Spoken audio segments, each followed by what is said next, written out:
What's up, YouTube? Welcome to the Mike O podcast where we talk everything basketball.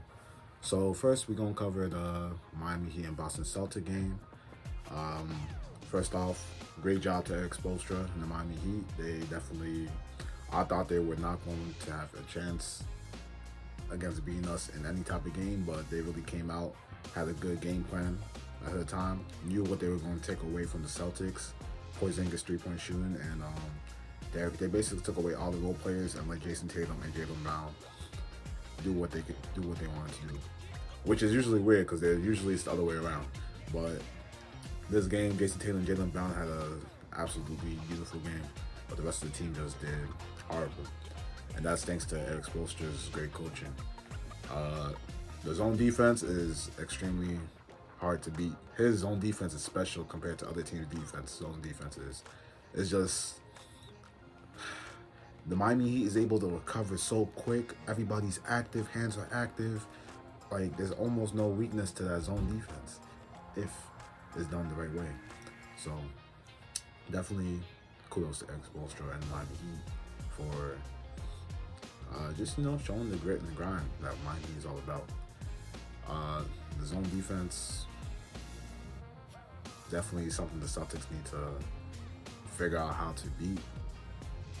Honestly, I feel like if they have a good three-point shooting night, they should be able to beat the defense, swing the ball, nobody plays hero ball, and at least a decent three-point shooting night and actually play defense like you guys, like your life depends on it on a nightly basis. The Celtics should be good. But hey, if Miami keeps shooting like that, I think they have like a franchise record of 23 three-pointers, which is crazy. But it shows like that's what they need to beat the Celtics. They had that franchise record of three-pointers and they only did about 10 points. So, if they can shoot like that every night, it's probably over for the Celtics. But I highly doubt it that they're gonna shoot at that level every night. Maybe close to it, but I doubt on that level. I think Joe Mazzulla will make the right adjustments hopefully for next game. The Celtics should be angry.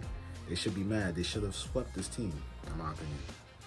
It should be an almost easy sweep for them because they're just that much more talented than the Miami Heat without Jimmy Butler. Without Jimmy Butler, it should be a piece of cake. Jason Tatum is not Jimmy Butler terrorizing him the whole game. He can drive in the lanes knowing nobody can take the ball from him. Same with Jaylen Brown. It should be a walk in the park for them.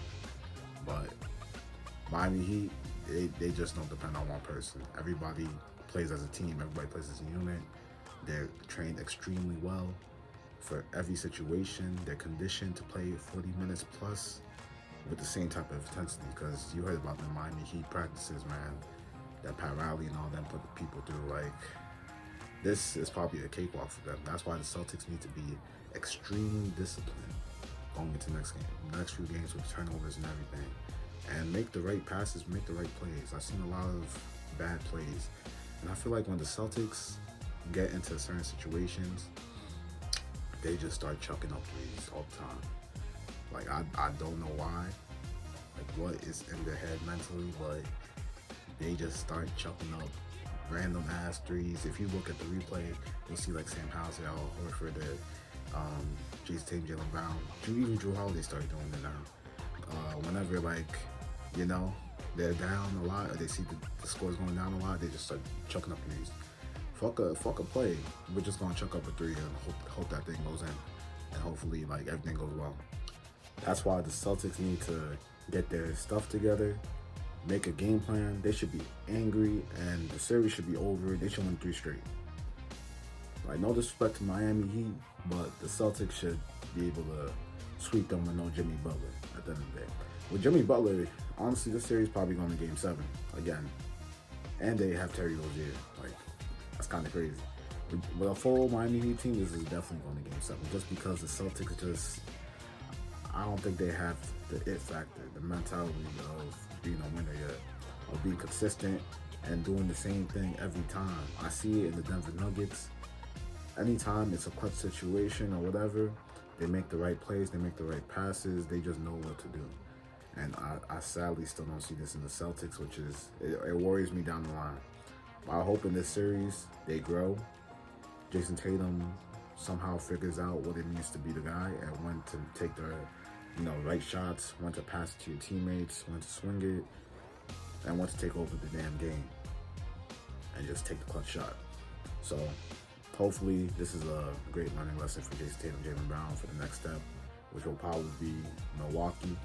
Though I don't know, Pacers looking like they might beat Milwaukee if Giannis don't come back on time. And if that happens, it's gonna be like a free walk to the finals for Celtics. But even if they get that free walk, I don't know if they're fully prepared to win the championship.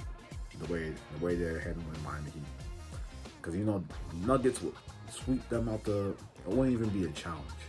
The way Jokic is gonna pick apart their defense is it's gonna be too easy. Jokic just gotta drive in. He's gonna body Bam anyhow, first off. And then he's gonna make the right pass, right play. He's gonna hit Kentavious Caldwell-Pope or Michael Porter or Jamal Murray for the three. Or he already knows where they're at. They're gonna move the ball around. They're gonna just violate Miami Heat defense because it's really just about ball movement. If you have good ball movement and just spacing and good three-point shooting, you will beat this Miami Heat defense. It won't be too hard. You just have to be on point. That's the thing. You cannot have mistakes. You cannot really have a bad shooting night against this type of defense. You got to be on point. You got to make your shots, and you'll probably end up beating them pretty badly. But I don't know. For the past 3 years, the Celtics still have not figured this out.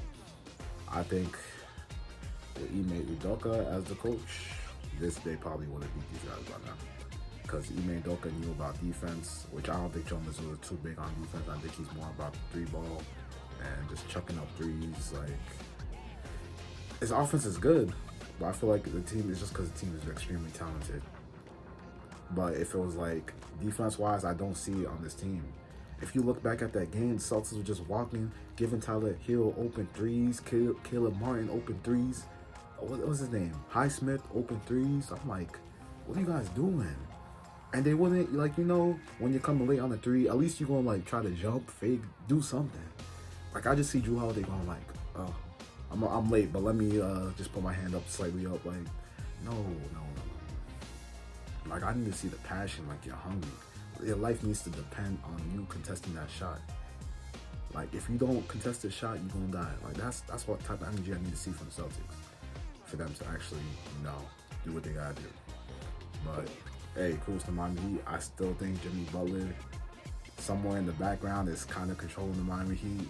Some way, somehow, he's probably cursing out his teammates every time they lose, getting them into that mentality. When the Miami Heat be talking shit, it's next level. They probably be coming at your whole life. I think Jimmy Butler and Tyler Hill got to fight when they lost to the Sixers and stuff. Jimmy Butler does not play around. After every loss, the Miami Heat are going to respond. So the Celtics need to be able to beat them, and after beating them, be ready for the response the Miami Heat's going to give them, because they're going to be extremely mad. And Spoelstra is going to have another plan to probably take away Porzingis or Tatum or Brown. You don't know which one he's going to take away what night, or who he's going to make the defense focus on. I'm assuming Jaylen Brown's going to... Nah, I don't think he's going to focus on Jaylen Brown. I think Jason Tatum and Porzingis right now to Spoelstra is the key to stopping the Celtics. Because anytime, if you guys look it up, anytime Jaylen Brown has the most leading points, the most points on the team, we are going to lose the game. It's just, at least in the playoffs. In the regular season, that's cool. But playoffs, if Jaylen Brown's having the best game, there's a problem. That means the ball's not moving around. It sucks to say, but if Jaylen Brown's having too good a game, the ball's not moving around. But if Jason Tatum is having a 30-bomb good game, usually it means the team is working, everything's going good. That's how it should be. It's just what happens when Jason Tatum's a guy, and Jaylen Brown's not. But that's it for this topic now. Like, comment, subscribe, show some love, and tell me what you guys think about this series going forward. Who you guys got?